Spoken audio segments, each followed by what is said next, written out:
Toute l'année, la pinède verdâtre recouvre le paysage provençal. Les pins et les sapins ont une particularité, c'est d'être verts tout le long de l'année. À l'image de cette pinède, peu de changements s'opèrent en nous. Alors laissez-moi vous conter les 4 saisons allemandes. Pour moi, l'automne est la saison la plus importante. Quand j'étais petit, mes parents nous amenaient souvent au parc d'enfants qui longeait la grande rivière. Au bord de cette rivière, des arbres centenaires portaient sur leurs épaules tout leur feuillage chatoyant. Des marrons, des rouges, des jaunes, toutes les feuilles vertes mouraient à petit feu et tombaient dans un tourbillon de poussière. Le vent faisait trembler les arbres et les châtaignes tombaient sur le sol comme une comète qui percute la terre. Je revois encore ce long tapis marron que l'on prenait vraiment plaisir à cueillir. Sur ces arbres centenaires, tous les oiseaux se rassemblent afin de préparer leur départ vers des contrées plus chaudes. Tout à coup, le ciel se noircit et leurs danses endiablées annoncent l'hiver. C'est la belle nuit de Noël, la neige étend son manteau blanc, et les yeux rivés vers le ciel, je sens la neige sur mon front.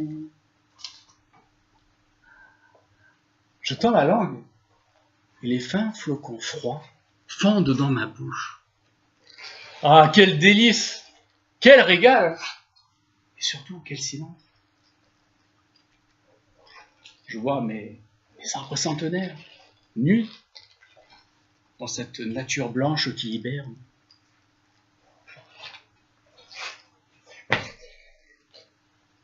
Vous avez entendu? Vous avez entendu? Pourtant, le lac tente de nous parler par ses craquements ici et là. Faites attention! Nous allons reculer prudemment.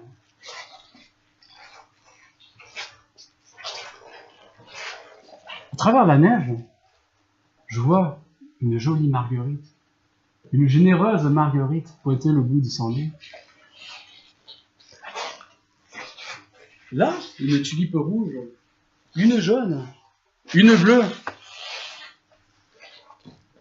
Et mes arbres centenaires qui refleurissent de plus belle. Ah, le printemps s'installe à nouveau. Derrière mes arbres, je vois mes oiseaux migrateurs revenir, afin de repeupler cette terre restée trop longtemps en friche. Et que dire des abeilles? Ils profitent des premières chaleurs pour se gorger des doux nectars des fleurs. À l'image de Dame Nature, qui dessine la nature des 1000 couleurs, moi, quand j'étais petit, je dessinais mon œuf de Pâques des couleurs de l'arc-en-ciel.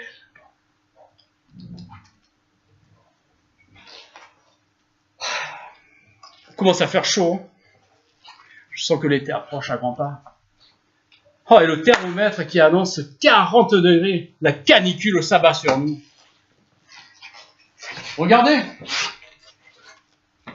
Le rouge flamboyant des cerises le prouve. Vous avez sûrement déjà pris un coup de soleil sur le dos. Nous, avec mes amis, pour éviter cela, nous nous promenions à vélo au bord de cette rivière et nous allions de lac en lac à travers la forêt pour se rafraîchir. En sortant de cette forêt,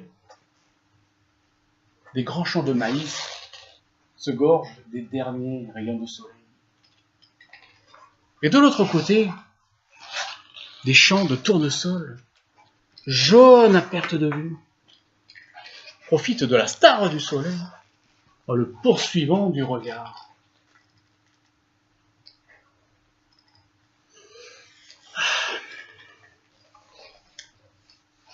Commence à faire froid. Je sens que l'automne approche à grands pas, comme un cycle qui se termine. L'automne est pour moi synonyme de nostalgie, de tristesse. Mais je n'ai qu'une hâte. Et vous savez pourquoi? Vous savez pourquoi? C'est de retrouver le départ de mes oiseaux migrateurs sur ces arbres centenaires.